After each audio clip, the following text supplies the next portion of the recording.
Hello tankers and tankettes, and happy 2015! I had a whole thing planned where I was going to record this when it was technically still 2014, and then I kind of didn't have time, and I just thought, stuff it, I'll go on the stream instead, because Circon was streaming on the 31st. So, instead of being able to say it was technically the last video of 2014 and technically the first video of 2015, because obviously it would be uploaded for the first, I'm not able to do that, so that's just ruined the whole year. That's it. 2015 is a total wash.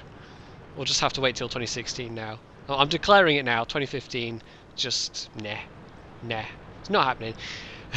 Anyway, this is actually one from Fly's birthday stream. This is the only other game I pulled out of that stream. Hello, T34. And this was, I think, a little later on. I'm not sure. But that was glorious derp in the KV2. This is inglorious derp in the T34. Now, I really like the T34. I mentioned this in the video I did. Fly actually has one there as well. I think he was gifted by... I'm just going to guess Ray Lin, because it probably was Ray Lin. That's his style. And there's Snooze back there in a Lerva as well. But Fly's basically not played American Heavies up till owning a T34. Whereas I am quite intimately familiar with American Heavies and the T34 in particular, and I really like the T34. And as we can see, the gun depression, I mean, that enemy T34 is just, like, oblivious, and I've weaseled over 800 health out of him, and he's about to meet a 704 to the face, so yeah, that didn't really go well for him. Also a Tiger 2 there, that's a likely looking target. But, yeah, that wasn't very well aimed shot, was it? That's going to be a bit of a theme for this replay. Me derping, and I know that's not particularly a new thing, and yes, it was late. This was after Circon's regular stream. He'd actually finished, but myself and Snooze were... Actually, I don't think it was even a day... No, it was a Sunday, so it wasn't even after a regular Circon stream. We were just on with Fly. Yeah, it doesn't really excuse some of the derpiness, and even though it was late, some of the shots and some of the decisions I take are just, frankly, ridiculous. Anyway, there's a Waffle there, looking for a shot at him. Actually get some HE loaded, because there's a Rhymatool. I almost said Super Pershing down there. That's not a Super Pershing, that's a Rhymatool. It's late when I'm recording this as well, but again, no excuses. The other thing I do, and you'll probably notice this a lot, oh yeah, Fly didn't last very long in this one. The other thing I do a lot in this one, and sometimes it's inexplicable and sometimes it isn't, is use auto-aim. And I really wasn't picking and choosing my time to do it very often. The third thing, or I don't know if you've missed third at this point, but the third thing this replay is about also is... It's a tale of two top-tier medium tanks, and you'll get to see exactly which ones I mean a little bit later on. So we've encountered basically minimal resistance here. There were two tier 8 heavies which we just wrecked, and a pair of tank destroyers. There's at least one heavy down in the valley who probably isn't going to last that much longer, because that's where our tank destroyers are. And as for the rest... Well, they have to be over on the south and east side of the map. I mean, we know where the WZ-120 is.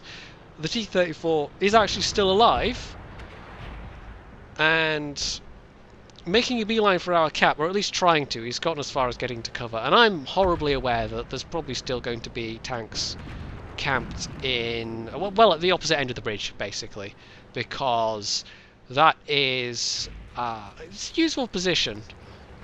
But not when the rest of the team is just passing you by and you're still sitting there the entire time. But that's actually exactly what's going to be happening in this one. So the T-34 free gets spotted going for the Tiger 88. And the Tiger's basically dead at this point. Like, I'm flogged my first shot, did not lead it nearly enough. I actually auto-aim for the second one, which against a stationary target at this distance, trying to get the centre of mass shot is actually not a bad idea. And, oh, yeah, them reaction times there, and oh look, yeah, well, I was spotted. Maybe I didn't notice that I was spotted, but when I got shot at, I started to notice then, oh boy, yes, that's nearly half my health gone now. So that's a Super Pershing and the E50 up there, still. And the E50 is a little strange almost, because you'd think he'd be pushing along. Given that the enemy team knows there's nothing along those South J and K lines, I would have thought the E50 would be well on the move, but no.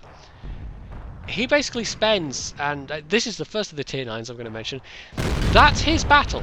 That's 95% of his battle, I'm going to say, is sitting in that one square. And you are going to be truly surprised at the result he gets from doing that. Now, I'm being extremely cautious now. I mean, we've almost gone to a stalemate. We had an advantage in numbers. Not a massive one, but we did. And again, going for the centre of mass shot, except this time it really doesn't pay off because it evidently hit the spaced armour on the turret. But yeah, I mean, it was a slight advantage, but we aren't able to spot those guys, basically.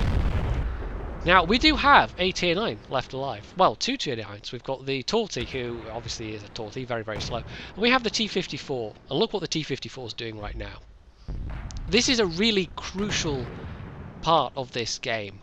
What people do at this moment, it determines whether it's going to be a win or a loss. And this T54 is literally just sitting there. Now is the time for him to move up. Now is the time to give us eyes, because he's got mobility. We're running out of tanks at this point. We really are. We've still got artillery, and it's at least even, but the Torty is now alone. I can't push out. I don't have the view range. That's one of the weaknesses of the T34, is it does not have a good view range at all. And the T54 finally moving up, but he's in the centre of the valley. He's not using the high ground at all. He's not even trying. So that's the Torty down. It's me, the T54, and the Arty. The Super Pershing just YOLOs him. And the thing with being where he is right now is... yeah, that was not a well-aimed shot, was it? And I do the odd... why am I don't know, just that indecisiveness. But yeah, he's getting shot by the Super Pershing, he's getting shot by the E50, probably getting shot by the VKD as well. I mean, he's just... He's dead, basically. There we go. He just gets blown up. So that was... he missed his chance so badly. I mean, he could have... when we still had tanks occupying the enemies that were on that ridgeline, that was his moment to move. And he threw it all away. And at this point I thought, right, we've lost. I don't have the view range to spot these guys. They can outspot me. Even the VKD can possibly outspot me. I'm not sure offhand, but... with the hull on the T29, he needs to only get my sides or rear. Even my front, if he's aiming carefully, if he's loading the gold ammo, and obviously depending what gun he's using, because if he's using the 75mm, then the 150 average pen, you might be able to get the front armor of this thing with that if you were aiming carefully. But with Prem on the 75mm, yeah, you could definitely do it. On the... what's the larger one? The 88, the short 88. It's a little bit more of a risky proposition, but still, in theory. But even the short 88, no problem with the sides and rear of this thing. So I'm convinced they're going to go for the cap at this point. They might even come up behind me. There's no artillery to worry about on the enemy side at least. And if they do go for the cap, well, I'll have some warning from our arty. But, oh, hello. Now this is where the poor gun handling starts to really count against me. He's able to... well, he trades some of his health for mine. I mean, he kind of does the right thing here. In that he comes up from behind me and the E50 is going from a different direction, so I've got to split my attention 2 different ways. And I whack the E50, and the VKD is basically using my distraction to move up to try and get shots, and that's absolutely the right thing to do. I mean, trading health with the T34 is a bit risky, but the fact is I am just turning my turret and I get quite unlucky. I mean, the first hit I do plant into him, but after that every single shot misses. And I'm more concerned about the E50 at this point. I'm thinking if I can at least try and save the arty, but that's not going to happen. But this VKD is going to kill me at this rate. I mean, but of course, I can't get over to him without him just dropping down. And I decide finally I've got to try and take care of him, because he's just going to kill me. I've got to get my front armour to him at least. The E50 at least is going to have to climb the hill, but downside is, of course, he's just killed arty, so I'm now totally alone. This is 2 versus 1. Everything I do at this point, you know, is gonna... I could throw the game here, and I've had some incredibly derpy shots. I've done some really derpy things, and but you know what? The VKD throws it. He absolutely throws it. He drops down, takes off most of his health, and he's actually dropped down into a pocket where, well, you'll see. Don't want to spoil it yet. Anyway, I know best case scenario, worst case scenario even, he's going to take time to drop down, come round and come up with the E50. So I've got time at least to try and get a couple of shots at the E50. I also know I'm much better hull down than the E50 is. So he plants one into the ground. I actually bounced a prem round off him. And at this stage of the game, can't really blame him for trying a prem round, but against this turret.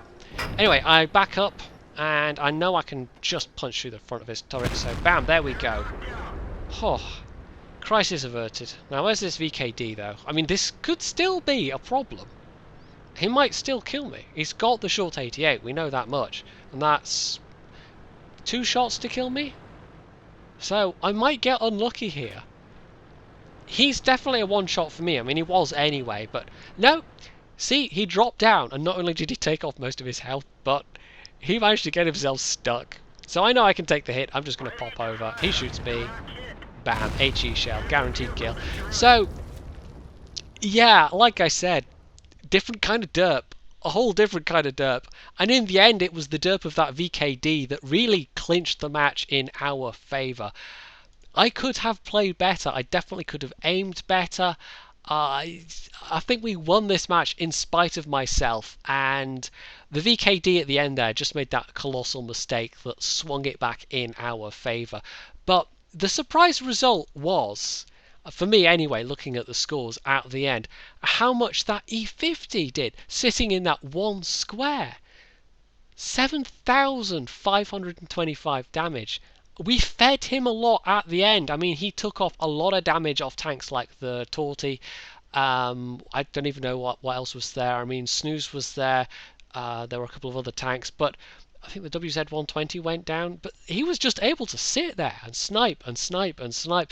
And I feel like if he'd moved round a bit more, if he'd been more active at a critical moment, just the same way that if our T34 had been more active at a critical moment, he could have definitively swung it in his team's favour. And as it was, he didn't. As it was, our T54 kind of didn't. I mean, he did eventually move forward, and we were able to take out that super Pershing, but he missed his prime window of opportunity, and the E50 certainly missed his prime window of opportunity. So even though he did that 7.5k damage, it wasn't necessarily, he kind of carried his team, almost, but if he played a bit smarter, he could have carried it in fact, rather than just almost. So it came down to, I was hull down against him, and I knew I could punch through his turret with my regular ammo, no problem. I've actually, having had the E50 now, I'm well aware that the turret's not the strongest armor by any means, so yeah, it was a lot easier taking out that E50 rather than swinging my attention back and forth. Once that VKD removed himself from the equation, that made things so much easier. And I don't mind saying, of course it was late, but my adrenaline was going a bit at the end there as well, and it was definitely getting flustered. I mean, I was certainly feeling pessimistic. I thought we were going to lose that.